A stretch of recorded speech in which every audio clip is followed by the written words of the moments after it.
Good afternoon, everybody. Thank you for joining Polar Bears International on Tundra Buggy 1. We are out here on the shores of Hudson Bay with the Frontiers North Adventure Tundra Buggy, and we have some amazing guests here to talk to you today about using technology to track polar bears. And of course, many of you already are using technology to follow us throughout bear season, watching the Explore.org live cam, which hopefully you've been watching today. We've had a mom and cub behind us throughout most of the day. It's a little bit windy and snowy here right now, so they're mostly hunkered down and covered in snow, but we promise you they are out there. We've been keeping an eye on them. But I am going to introduce our excellent panel today, and we would love it if you would send in some questions. You can type them to email at questions@pbears.org, so you send us an email, or if you're watching this on the Explore.org page, just put your questions in the comment section and I'll get them here on my iPad. So we'd love to hear from you.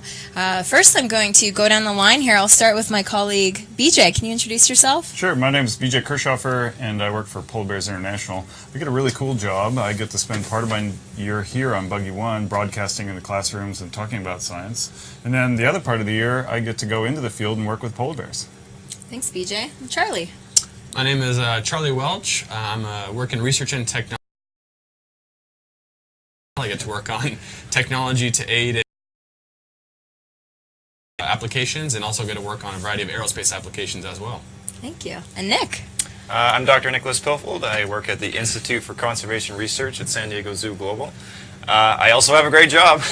I get to work on polar bears. That's my primary study species, as well as some other large carnivores. And then I get to team up with great guys like Charlie and develop some really cool tech. Right, and I'm sure everyone right now is looking at this really cool tech, wondering what we've brought into Buggy 1. Charlie, would you mind kind of giving us a rundown of what this thing is? Yeah, absolutely. So, I mean, I can start with saying that, we work at Northrop Grumman, which is, an aerospace and defense company that has a really rich scientific history going all the way back to the moon landing to now the James Webb Space Telescope and our NASA Global Hawk. And, we're a company that really likes to push the field of science and technology. And what we have in front of us today is the habitat monitoring system. So, with our collaboration with the San Diego Zoo Global, we're actually working on this piece of technology to help study sea ice in a whole variety of ways and help to monitor polar bears to see how the change in sea ice is really affecting the populations. And so, we built a variety of technologies to withstand this environment and to withstand the cold, the wind, make sure that all the sensors are operating correctly, make sure that the zoo is able to get the kind of data they need. And, we're out here actually getting to test it in the field, as they can see around us. That's so exciting. And you have your team members here with you today. We have some people in the background. Maybe the camera can pan over and they can say hi. Now, do you guys mind maybe pointing out a couple things on this drone, telling us what they do? It looks a little complicated. Yeah, absolutely. So I'll start down the line, give them a quick intro really quick. So Sure. First we have Chris Pinescu, who worked on the hardware design and making sure this vehicle can withstand the cold. Next we have Victor Wang, who worked on the software integration and making sure that all the sensors could operate efficiently and effectively. And lastly, Greg Kravitz, who worked on the hardware integration and making sure that everything on the system worked really cleanly together. And so the main part of the system, if you guys want to help me take it off, is actually this cool little sensor pod that we've developed. And so the zoo's mission that they have of wanting to study sea ice and study the kind of polar bear's habitat in a really fine scale resolution and detail, what we worked on is a pod to house a variety of cameras and sensors that, thank you, that will be able to fly over sea ice and use 3 different cameras and 2 different radars to be able to see sea ice in a whole variety of spectrums, so that when Nick and the San Diego Zoo team want to really understand a polar bear's habitat in really fine detail from the air, what's happening with the sea ice, they can fly a system like this that houses visual cameras and multispectral cameras to really see that fine scale change in sea ice. And obviously, as you can see, it can withstand the Arctic ruggedization by having, benefits of working at a company that works on spacecraft is you can use space-grade materials and parts and foams to make sure that, like withstanding the super cold of space, we can withstand the super cold of the Arctic environment as well. So it's a pretty cool piece of technology that we designed to help aid and push their mission of conservation that we're really excited to get out here and test. And how cold do you think this can operate in? So, we've even we've tested it at 30 below zero. We've stuck it in, a satellite chamber that they're meant to test spacecraft parts, right next to some of our parts that we tested James Webb in. And, we unfortunately put this guy in that Arctic environment up in California, but it was able to withstand those Arctic temperatures pretty well. That's amazing. And people can follow your progress with this online at #PolarEye. Is that correct? And PolarEye is the project name. Is that right? Yeah, PolarEye is the project. Okay, great. And these guys are heading up the coast a little bit, and tomorrow? That's right. Is yeah, that we're right? Up tomorrow, yeah. Yeah, Nick, could you talk a bit about that and how this is really going to help polar bears? Absolutely. So we had a challenge for Northrop Grumman. That was to develop a system for us that is much less invasive in the sense of being able to track polar bears in a non-invasive, non-noisy way. So when we're out and we're doing research, typically we fly around in A-stars, and those helicopters are really noisy. And the problem for us is that the bears know that we're there before we can see them. And so what we challenged the team was to make a system that was not nearly as noisy, very quiet, but also could pick up the high-resolution data that we need to track polar bears as they make important life decisions, like right now, when they're leaving land and heading back out to that sea ice. So neat. So we already had a question come in. Charlie, what if the drone falls in the water? Well, if the drone falls in the water, I imagine it most likely will sink. We did not develop too many flotation devices for them. Can you guys tell me how this relationship started? How does a biologist start working with a company like yours to develop new tools to study wildlife? So last year we had the kind of first iteration of this project, which was called the Wildlife Challenge, and actually grew out of our employee population that wanted to be able to bring technology for science and conservation in a variety of ways. And we reached out to the zoo and talked about what the collaboration would look like and whether they have a need for this kind of technology in the field. And from there we saw this really amazing work relationship of understanding their scientific problems and then feeding that to us as engineers and saying, like, all right, now we got to work on making this thing withstand one of the harshest environments in the world. And now we're up here for our second year and kind of really excited to showcase what grew out of that amazing collaboration. That is excellent. And collaborations are key in the science world, whether you're in biology or any field. Working with each other and relying on each other's strengths is really important.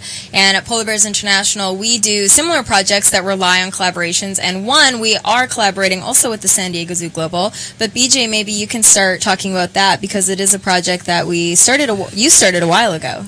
Yeah, so we're working, we started a project looking at maternal polar bear dens in northern Alaska. And we wanted to broaden that scope, and so reached out to Megan Owen and Nick over at the San Diego Zoo, and we moved that project to Svalbard, Norway, with the help of the Norwegian Polar Institute. So the three entities came together, and now we're working to deploy cameras, high-definition cameras, that watch mother polar bears and their cubs when they emerge from the den sites. Great. And what sort of stuff will that tell us about polar bears? So we're looking at a bunch of different stuff, and again, it's kind of merging different technologies. We're looking at polar bears. The ones that we're studying have radio collars on, and they have they've got almost like a polar bear Fitbit inside of these collars. But we're not really quite sure what each of these behaviors are that the collars are picking up, and so we want to correlate that with the video footage that's picked up at the den site. So we're looking at that kind of information. We're also looking at just how many cubs are there. We're counting cubs. We're looking at relative cub size, so how big are they compared to their siblings, as well as moms themselves, and how long do they stick around? What are they doing? Really important questions. And maybe we can back up for a sec. Nick, could you expand a little bit more about why we're concerned about polar bears and trying to study them in all these crazy ways? They're really hard animals to study. Yeah, so, yeah, as both you and I know from our work, yeah. So one of the reasons that we're really concerned about polar bears is the rapid change in sea ice. And so the regions in which we're working right now are experiencing some of the most dramatic changes in sea ice loss as the climate warms due to greenhouse gas emissions. So, for example, in the region that we're deploying maternal den cameras that BJ was just talking about, that region has seen 40 days less sea ice cover per decade. So they're really losing ice in a very rapid manner there, and we're concerned how that affects maternal denning, because that's really the fundamental component to a population, is if these females can get in a den, have cubs, and then get them out on the sea ice where they can start hunting again. Here in the Hudson Bay, we've also seen dramatic changes in the polar bear population. In the mid-'80s, the population around here was about 1,200 bears. We're now down to around 800 bears currently, and this population has gone through a lot of sea ice change as well, and that's why we're focused here with the UAV and Northrop Grumman. Great. Thank you so much. We had another question come in, and maybe both of you could answer together. Someone is wondering how loud the drone is. Will animals hear it, and would it scare them away?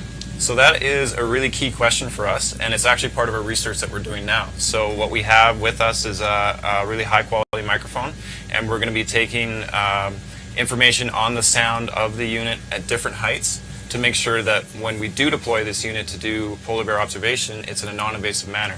And what's really neat about it is that the zoo has done some really cool research, Dr. Megan Owen led, on polar bear hearing sensitivity with the bears at San Diego Zoo. And so we have a very good understanding of what their hearing sensitivity is at different ranges and different frequencies. And so we're able to pair the information we get from the sound quality off this drone in the habitat that we'll be flying it to what polar bears can hear, and then we come up with the best management practices guideline for this UAV. That's fantastic. And doing these sorts of projects here in Churchill makes a lot of sense. It's known as the polar bear capital of the world for a few reasons, and one of those reasons being that the polar bears migrate through here during this time of year.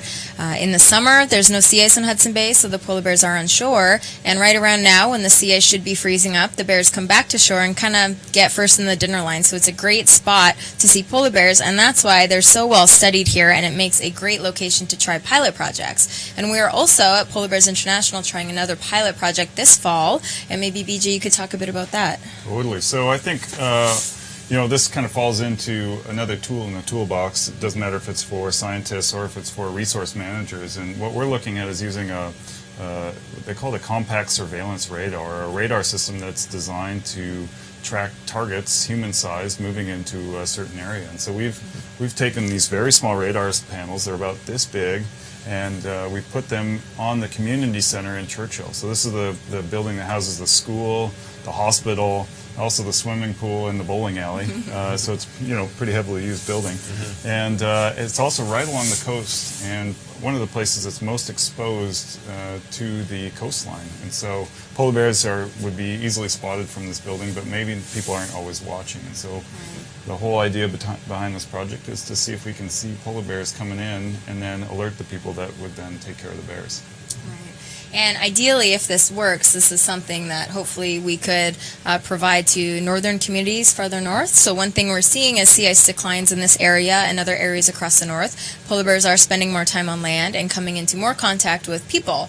And that's not good for people or for polar bears. So these kind of early detection systems are really key and could become a really important part of polar bear protection. Yeah, definitely keeping humans safe and polar bears safe. Yeah, it's important for both species for sure. And you guys, I'm going to back up for a second. So I think some people missed the very beginning of this, and they would like a reiteration of how this drone is used specifically on polar bears. Sure, we can quickly recap. Yeah. So the partnership came together between Northrop Grumman and San Diego Zoo Global. Actually, Charlie was the one who reached out to us, but this has been on our minds as well for a long time, that we'd love to have the high-end technology that's in front of you available to us to study polar bears. And so what the Northrop Grumman team has done is created a sensor suite that's on the bottom of this unmanned aerial system that can give us remarkably fine-scale information on sea ice habitat characteristics that polar bears depend on. And so this is information that we're going to be able to measure at a scale and resolution that we've never been able to do before, thanks to the fact that we have this partnership with Northrop Grumman. Fantastic, thank you. Yeah, and I can add in as well, talking more to Nick's thing on the fine scale, we have an example of our sensor pod right here that is meant to carry 5 distinct, really high-resolution sensors to be able to kind of inform the decision-making of the scientists on really what's happening to the polar bear's habitat. So we have visual cameras, we have multispectral cameras, we have 2 different radars that help them visualize sea ice in a way that they can understand thickness and dispersion and topography, and a whole variety of things that we really hope can help them make those really critical decisions on what's happening with the ice and what's happening with their polar bear populations. Excellent. Thank you. We also have another question come in about other ways to track polar bears. And Nick, I'm going to throw this over to you, and I'm going to hand you a prop. Oh, no. Because I know you've got experience with these. Maybe you could talk about this a little bit. Sure. Absolutely. So this is the, I would say the traditional way, and still the most prominent way of tracking a polar bear. This is a polar bear collar. It's a GPS collar. So what you're looking at here on the bottom is the battery unit. That's the heaviest part of the collar. It's the biggest part of the collar because it's the most important. It keeps the collar functioning through dark Arctic winters and for up to 2 years on this polar bear. This technology has been revolutionary to us because we're able to track polar bears through 24-hour periods of darkness in the winter, through the conditions that no human would be able to withstand, and be able to understand where they go and what they do during those periods of time. That is accomplished by this unit on the top, which is the receiver for a satellite signal. It gives us a location for where that polar bear is. There's also an additional antenna unit here that can allow us to locate the polar bear if we're out operating. And then they also have a unique drop-off system on the side here that automatically drops the collar off after 2 years of use. So these don't stay on the polar bear for their entire lives. They're just out there for a couple of years with this collar, giving us very important information. So this is traditionally how we've done it. The only advantage to the system that we see in front of us compared to a collar is the collars, their resolution is quite coarse. So it gives us really good information over a very broad scale. But the information that we can get from a unit like the UAS that's in front of you, this drone, is much finer scale and something we can't get just with satellite data alone. And how tight do these collars go on? Someone wants to know. Oh, so usually when we put them on, we put 2 fingers in to make sure that there's enough room there for the bear, because the bears change in size over the season as they eat seals and gain weight. So we don't want to make it too tight, but at the same time we don't make it too loose so it falls off. Fantastic. One interesting thing about the collars is that traditionally we could only collar female polar bears because males have necks that are much thicker than their heads, and they were more able to pull the collars off. And another new advance in technology has been that we're able to now put GPS units in ear tags. And so finally out here, just last year for the first time, we were able to put GPS ear tags in a polar bear's ear, and they're only the size of a small box, really.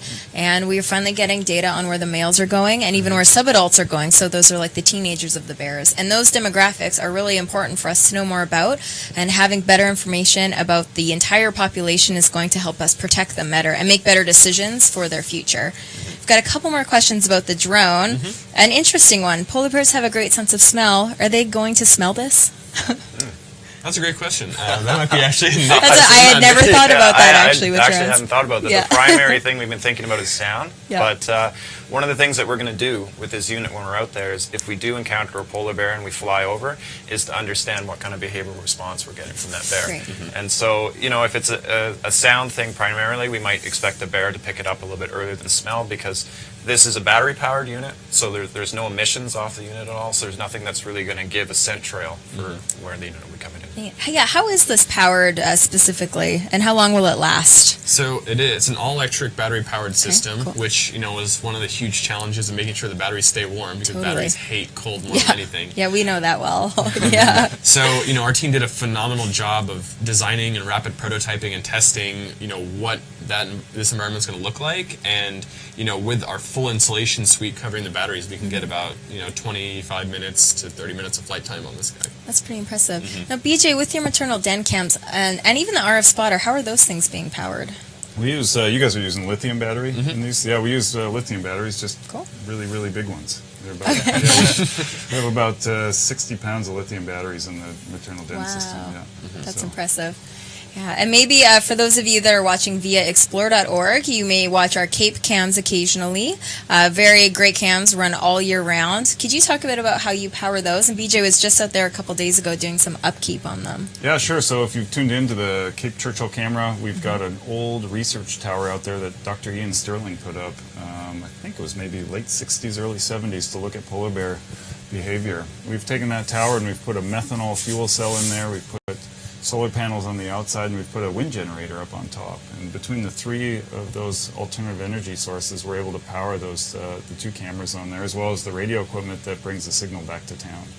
So every once in a while, we do have to go out and check on things to see how it's doing. The methanol does need to be replenished, so we bring methanol jugs out and we put that back in. Turns out when we arrived, the wind generator was missing a blade and its tail, so it wasn't running that well.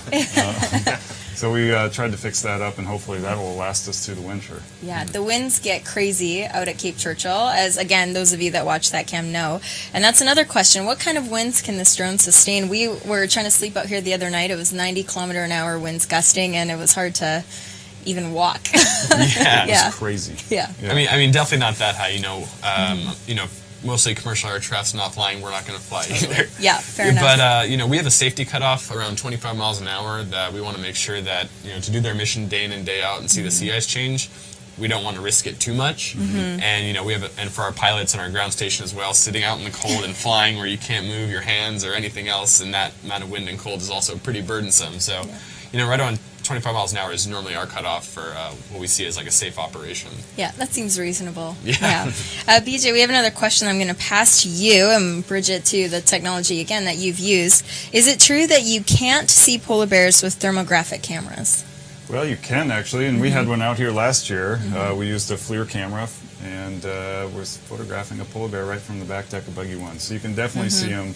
I'm not sure how that myth got started. Sure, I know they're insulated so well, but they still do But release they're heat. definitely still releasing heat. And Yeah. thermal cameras, I mean, some of them are sensitive down to like 1/10 of a degree. Wow. And so, I mean, you're going to be able to see a polar bear for sure. And it's actually pretty neat. So when we look at the footage that we captured last year, you can actually see the snow has slightly warmed after they pick up their feet as they walk. And so you can see warm footprints in the snow as they move away from you. So it's, I mean, it's a very sensitive tool. It is very neat. And you also used it to find female polar bears in dens. Yeah, it's one of our primary ways of finding female polar bears in dens if they're not wearing collars. It's still a little tricky. I think you really have to know what you're doing in order to use that tool. And there are people that are trained, you know, to be able to use that tool effectively, but it's not easy. The wind can't be blowing very hard. The snow has to be fairly shallow. It's possible, but difficult. Possible.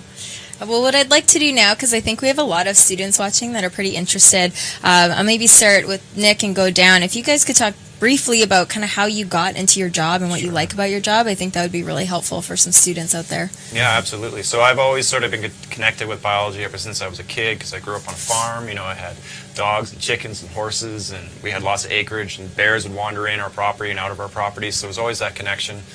And it just naturally grew out of that. In university, I did a degree in biology, and then after that I took a little time off, and I went to Africa and volunteered and tracked some large carnivores and fell in love with that idea. And then I wanted to come back to Canada and work on something large and toothy in Canada, which is a polar bear. And so I did my PhD here, and that eventually led me to work with San Diego Zoo Global now, and I work on polar bears and other large carnivores, so it's a perfect fit for me. And part of what I want to say too is this job gets me interaction with fields that I don't have any expertise in, and this is what is really great about this partnership, is that you don't have to be an expert in every field of STEM. I'm a biologist, not an engineer. There's no way in my wildest dreams I could put together what's in front of you today, but that's why we partner up with engineers who can bring that technology to life. Thanks. Charlie? Yeah, I'd say for me, you know, I just grew up as a kid, you know, a total kind of space geek. I was super into like outer space and galaxies and all that kind of stuff, and so I majored in aerospace engineering and got to learn like how planes fly and how planets form and all this other stuff, and kind of the theme of, you know, what it's like to understand the world around you and how technology helps us, you know, see what is almost invisible to us, you know, down to atoms and beyond. And, you know, I got lucky enough to work at a company where, you know, I get to come up here to the subarctic and work on vehicles like this to aid, you know, these amazing science missions.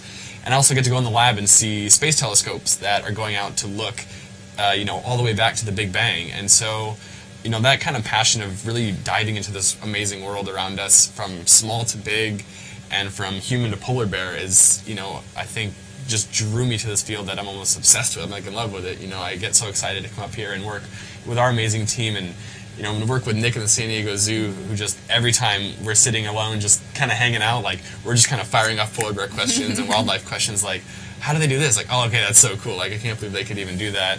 And it just kind of leads us inspiration for more inspiration, and it's something that, you know, I want to continue on. And for kids out there that are, you know, thinking about going into STEM or engineering or biology, you know, I never thought in 1,000 years I would get to go from biology, science, engineering, polar bears at all, and, you know, it just takes the inspiration and the passion to do it.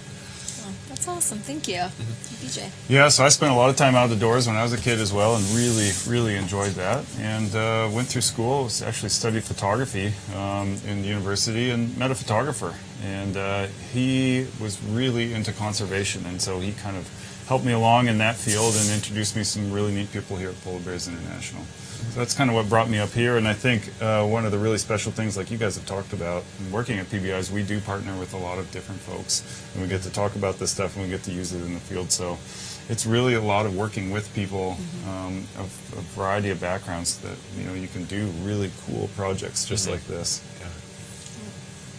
Thank you. And for me, also work at Polar Bears International started loving animals when I was a kid. Got into wildlife biology, studied mice and toads for years and loved the little guys. Kind of accidentally ended up in a polar bear lab working with Nick many years ago now, and then volunteering with Polar Bears International at the time. And I volunteered for a few years and eventually got hired. And I love my job because I get to do some science, but I also get to talk to people and bring other people's science to you and talk to students all over the world. We've already reached thousands of kids and adults across the world this year, and it's so much fun to be able to give you access to people that you want to ask questions to.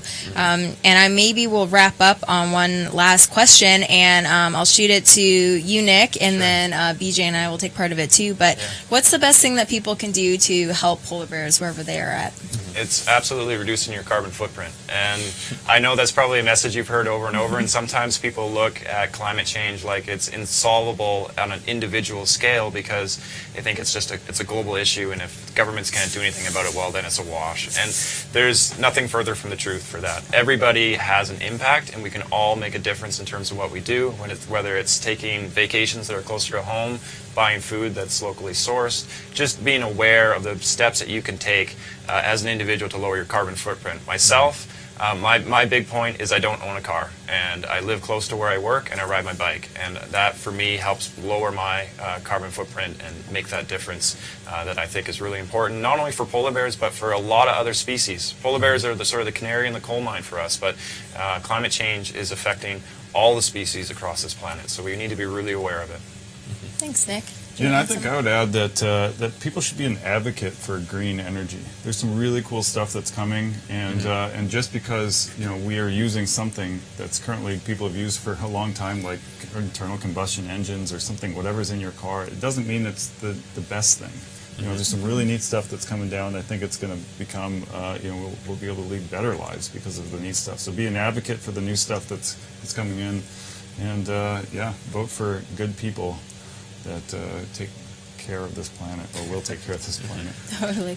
Yeah, this innovative technology, it helps us study animals, it helps us learn a lot about the environment, and it's also going to help us protect the environment if we can move to more of these energies that already exist and we can make them better. So solar, wind, and we do have a solar panel on Buggy One. Oh yeah, we do. Yeah, you want to talk about that for a second, real quick? We threw It's it up pretty there cool. just to see how it would work, and it's actually pretty effective. Yeah, it's been helping a lot. It's neat. Yeah, we'll maybe take a photo of that and post it somewhere. Totally. We have one. Yeah, it's great. So all these technologies that already exist, we can use more of them. And any of you students that are interested, whether it's in engineering or biology, I'm sure there's ways that you can incorporate cool new things as you get older and get into adulthood and make choices for yourself. And like BJ said, you can vote for good people, or you can become someone that we vote for. That would be really great too. Now, if you're interested in more about this, you can check out the polarbearsinternational.org website. We've got lots of materials for you, whether you're young or old, or a teacher, or just someone in the public who loves polar bears. One cool thing, if you are in a classroom, is that we are kicking off our Project Polar Bear right now. So groups of students all across the world are taking part in Project Polar Bear. We support you for months. It starts pretty soon and wraps up in the spring, and we want you to do a project in your own community, whether it's technology-based or something simpler like developing a carpool system in your school. We want you to help us lower carbon emissions for polar bears, and check out more on that at our website. So thank you so much to all of you. Is there anything anyone else wants to add before we sign off? No, I think that we're just excited. Tomorrow we head out to start flying, and so we're very excited to get it out there. Yeah. So you've got your food supplies. Going up to your remote cabin. Up the cabin right now. Today they're flying up all our supplies. Tomorrow they fly us in the UAS, and we get to work. Well, it'll be an adventure, and we look forward to following you at #PolarEye and finding some photos and learning how that goes.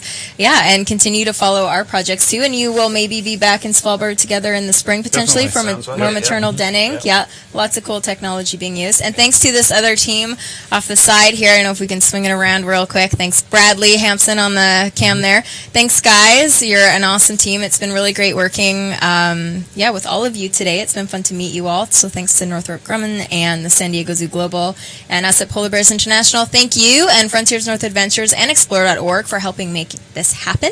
And we're going to continue to look for polar bears. Today, we'll probably head in pretty soon, but stay tuned all next week as we continue to look for polar bears. But like I said, the sea ice is in. There's not a lot around, but if there are, we'll get them on cam, and we'll answer your questions. We'll find them. So thanks, everybody.